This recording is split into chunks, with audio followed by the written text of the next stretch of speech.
Permanent رہنے کی جگہ ہے ہی نہیں. اس کو ایک حدیث کے اندر آقا کریم صلی اللہ علیہ وسلم نے بیان فرمایا، کن فی الدنیا کأنک غریب، دنیا میں اس طریقے سے رہ جیسے کوئی مسافر رہتا ہے.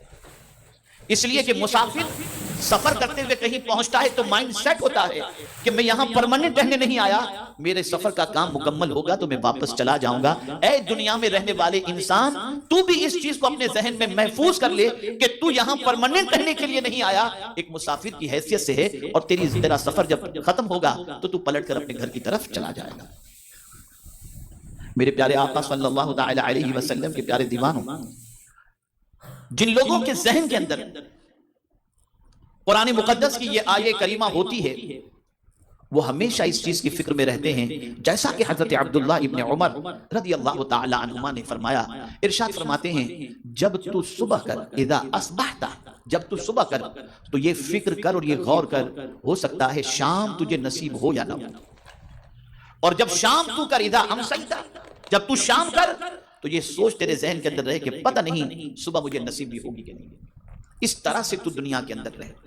اب میں آپ کو بتاؤں، جب انسان کی مینٹلٹی یہ بن جائے اور یہ سوچ انسان کی بن جائے کہ شام نصیب ہوگی یا نہیں ہوگی، صبح نصیب ہوگی یا نہیں ہوگی، تو یہ بات ذہن میں تو بیٹھ جائے گی. مطلب یہ ہے کہ میں یہاں پرماننٹ رہنے نہیں، جانے کے لیے آیا ہوں. تو اب فکر دامنگیر ہوگی، جہاں ہمیشہ نہیں رہنا وہاں ہم اتنی محنت کر رہے ہیں، تو جہاں ہمیشہ رہنا ہے وہاں کی زیادہ ہمیں محنت کرنی چاہیے.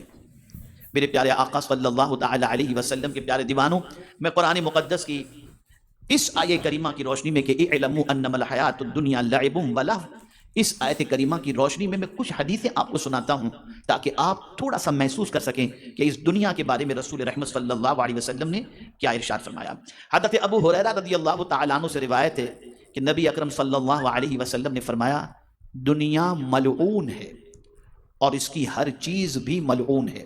اب ملعون کے معنی آپ سمجھتے ہیں؟ جس پر لعنت کی گئی ہو، جس پر لعنت کی گئی. اور لعنت کا مطلب کیا ہوتا ہے؟ اللہ کی رحمت سے دور. جیسے اللہ عز و جل نے قرآن مقدس میں فرمایا، لعنت اللہ علی الکاذبین، جھوٹ بولنے والے پر اللہ کی لعنت. مطلب یہ کہ وہ اللہ کی رحمت سے دور. اب حدیث شریف پر میں توجہ چاہوں گا. کون کہہ رہے ہیں؟ آقا کریم صلی اللہ علیہ وسلم. انسانوں میں ان سے سچا کوئی دوسرا ہے ہی نہیں، سب سے سچے مصطفیٰ جان رحمت صلی اللہ علیہ وسلم. اور وہ جتنا دنیا کے بارے میں جانتے ہیں اللہ کی عطا سے، کوئی دوسرا اتنا دنیا کے بارے میں نہیں جانتا. اب حضور صلی اللہ علیہ وسلم اس دنیا کے بارے میں فرماتے ہیں، الدنیا ملعون، دنیا ملعون ہے اور اس کی ہر چیز بھی ملعون ہے.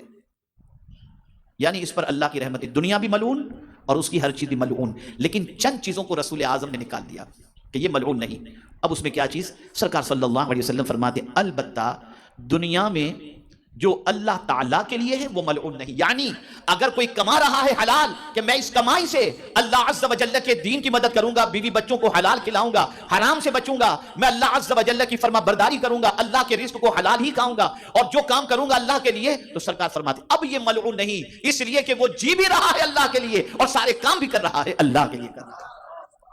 اب اگر کوئی چیز اللہ کے لیے ہو رہی ہے تو اب اس کا انداز بدل گیا. جیسا کہ خود حضور صلی اللہ علیہ وسلم کے بارے میں رب قدیر نے فرمایا کہ میرے محبوب آپ کس کے لیے جی رہے ہو؟ دیکھو ہم اور آپ جیتے ہیں نا، قربان جائیے، آپ بھی جیتے میں بھی جیتا ہوں. ہمارے جینے کا مقصد کیا ہے؟ یہ کر لیں، ایسا کر لیں، یہ بنا لیں، اتنا کھائیں، اتنا سب کچھ، یہ ساری چیزیں بس صبح سے لے کے رات تک ایک ہی چیز. لیکن ہم حضور سے پوچھتے ہیں کہ سرکار آپ کیوں جی رہے ہیں؟